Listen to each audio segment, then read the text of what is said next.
Karibu sana ndugu mtazamaji wa BM Media. Leo tutakuhabarisha kuhusu habari ya Paulo na Timotheo, uhusiano wao wa kipekee uliojaa upendo, ushirikiano na jinsi wema unavyoweza kulipa mema. Tafadhali usisahau kusubscribe channel ya BM Media na kutoa maoni yako. Karibu. Katika historia ya Ukristo wa awali, majina ya Mtume Paulo na mwanafunzi wake mpendwa Timotheo yanaangaza kama nyota mbili zinazoandamana angani. Uhusiano wao haukuwa tu wa mwalimu na mwanafunzi, bali ulikuwa urafiki wa kina, ushirikiano katika kazi ya Mungu, na mfano hai wa jinsi wema na upendo unavyoweza kujenga uhusiano imara na kuleta matokeo makubwa. Hadithi yao inatufundisha mengi kuhusu umuhimu wa kuwekeza katika watu wengine, kuwasaidia kukua katika imani, na jinsi matendo mema yanavyoweza kurudi kwa njia zisizotarajiwa. Paulo, aliyekuwa Farisayo mwenye bidii ambaye awali aliliandama kanisa, alikutana na Timotheo katika mojawapo ya safari zake za kimisionari, labda huko Listra au Derbe. Matendo ya Mitume 16 sura ya 3. Timotheo alikuwa kijana ambaye mama yake, Eunike, na nyanya yake, Lois, walikuwa wanawake waamini wa Kiyahudi. Baba yake alikuwa Mgiriki. Tangu utoto wake, Timotheo alikuwa amejifunza maandiko matakatifu, na Paulo alipoona imani yake thabiti na utayari wake wa kumtumikia Mungu, alimpenda sana. Paulo alimtambua Timotheo kama mtu mwenye uwezo mkubwa wa kiroho na aliona ndani yake sifa za kuwa kiongozi bora katika kanisa. Hivyo, Paulo alimchukua Timotheo kuwa mwandamani wake katika safari zake za kimisionari. Alimfundisha, alimwelekeza na kumtia moyo katika kazi ya Injili. Paulo alimkabidhi Timotheo majukumu muhimu, akimpeleka kwenye miji mbalimbali, kuimarisha makanisa yaliyokuwa yameanzishwa na kutatua changamoto zilizokuwa zikiyakabili. Katika barua zake, Paulo alimzungumzia Timotheo kwa upendo na heshima kubwa. Alimuita mwanangu mpendwa na mwaminifu katika Bwana, 1 wa Korinto 4 mstari wa 17, na mtumishi wa Mungu na mfanyakazi mwenzangu katika Injili ya Kristo, 1 wa Thesalonike 3 mstari wa 2. Maneno haya yanaonyesha wazi jinsi Paulo alivyomthamini Timotheo na jinsi alivyokuwa na imani naye. Paulo alimwamini Timotheo kiasi cha kumtuma kama mwakilishi wake kwa makanisa ambayo alikuwa hawezi kuyafikia mwenyewe. Msaada wa Paulo kwa Timotheo haukuishia tu katika kumfundisha na kumwelekeza. Paulo pia alimjali Timotheo kibinafsi. Alifahamu changamoto ambazo kijana huyu alikuwa anakabiliana nazo, ikiwa ni pamoja na ugeni wake katika baadhi ya maeneo na labda hata matatizo ya kiafya. 1 Timotheo 5 mstari wa 23. Paulo alimhimiza Timotheo kuwa imara katika imani, kujiepusha na tamaa za ujana na kujitahidi kuwa mfano bora kwa waamini wengine. 1 Timotheo 4 mstari wa 12. Kwa upande wake, Timotheo alikuwa mwanafunzi mwaminifu na mtii kwa Paulo. Alijifunza kwa bidii kutoka kwa mwalimu wake na alikuwa tayari kutekeleza maagizo yake kwa uaminifu. Timotheo alimsindikiza Paulo katika safari zake nyingi, akishiriki naye katika shida na raha za huduma. Alikuwa tayari kukabiliana na hatari na mateso kwa ajili ya Injili. Uaminifu wa Timotheo kwa Paulo ulikuwa wa hali ya juu. Hata wakati Paulo alipokuwa amefungwa gerezani kwa ajili ya imani yake, Timotheo hakumwacha.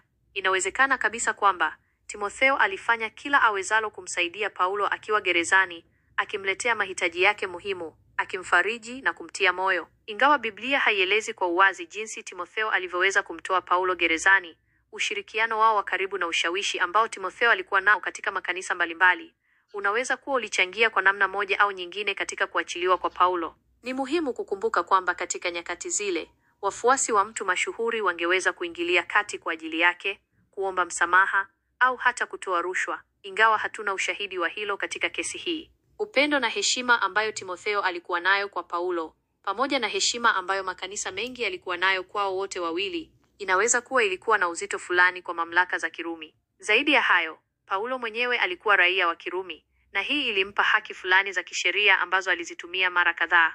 Inawezekana kwamba Timotheo, kwa kushirikiana na waamini wengine, walifanya juhudi za kumsaidia Paulo kutumia haki zake hizo na kuwasilisha kesi yake kwa njia bora zaidi. Hata kama hatuwezi kusema kwa uhakika kwamba Timotheo ndiye aliyefanikisha kumtoa Paulo gerezani moja kwa moja, ni wazi kwamba msaada wake wa karibu na uaminifu wake ulikuwa muhimu sana kwa Paulo wakati huo mgumu. Uwepo wa Timotheo ulimpa Paulo faraja na nguvu, akijua kwamba alikuwa na mtu mwaminifu ambaye anaweza kumtegemea. Hadithi ya Paulo na Timotheo inaakisi kwa nguvu hali halisi ya maisha yetu ya sasa. Katika jamii zetu, tunakutana na watu mbalimbali ambao wanahitaji msaada, uongozi na kutiwa moyo. Tunaweza kuwa na watu ambao wametutangulia katika maisha au katika imani, ambao wanaweza kutufundisha na kutuelekeza.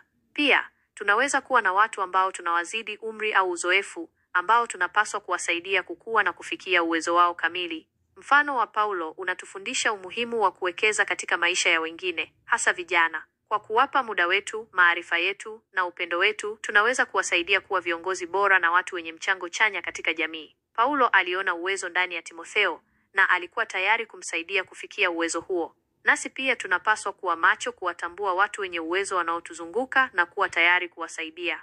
Msimamo wa Timotheo unatufundisha umuhimu wa kuwa waaminifu na watiifu kwa wale wanaotufundisha na kutuongoza. Kwa kujifunza kwa bidii na kutekeleza yale tunayofundishwa, tunaweza kukua katika maarifa na hekima na kuwa watu bora.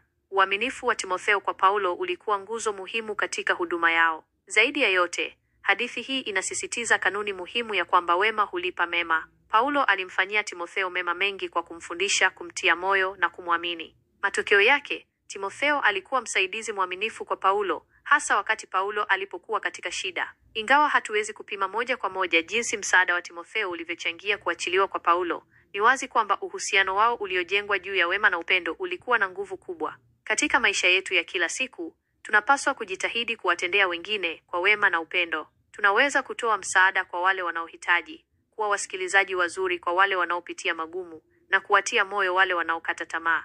Matendo yetu mema yanaweza kuonekana madogo, lakini yanaweza kuwa na athari kubwa katika maisha ya wengine. Wakati mwingine, tunaweza kupokea mema kutoka kwa watu ambao tulikuwa tumewatendea mema hapo awali.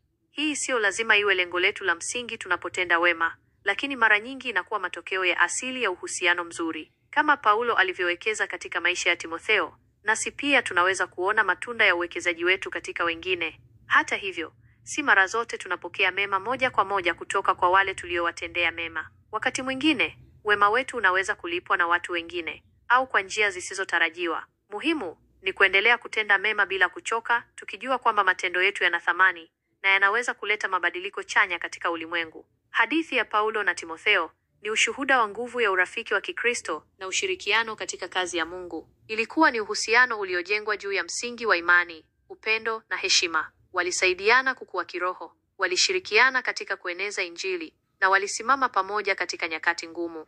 Katika maisha yetu, tunahitaji kuwa na watu kama Paulo ambao wanaweza kutufundisha na kutuongoza, na tunahitaji kuwa watu kama Timotheo ambao ni waaminifu na watiifu. Pia, tunapaswa kujitahidi kuwa wote wawili kwa wakati mmoja, kuwasaidia wale walio chini yetu na kuwa tayari kupokea msaada kutoka kwa wale walio juu yetu. Kwa kumalizia, hadithi ya Paulo na Timotheo ni zaidi ya historia ya watu wawili wa zamani. Ni somo hai ambalo linaendelea kuzungumza nasi leo. Inatukumbusha umuhimu wa kuwekeza katika watu wengine, kuwa waaminifu katika mahusiano yetu na kutenda wema kwa wote.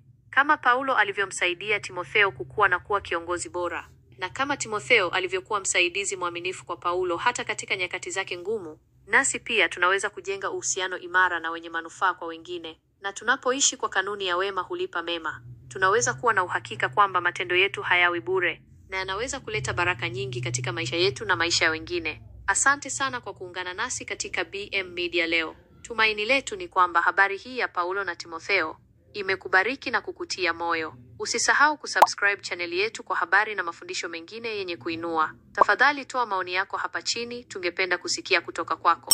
Tukutane tena wakati mwingine. Kwa heri.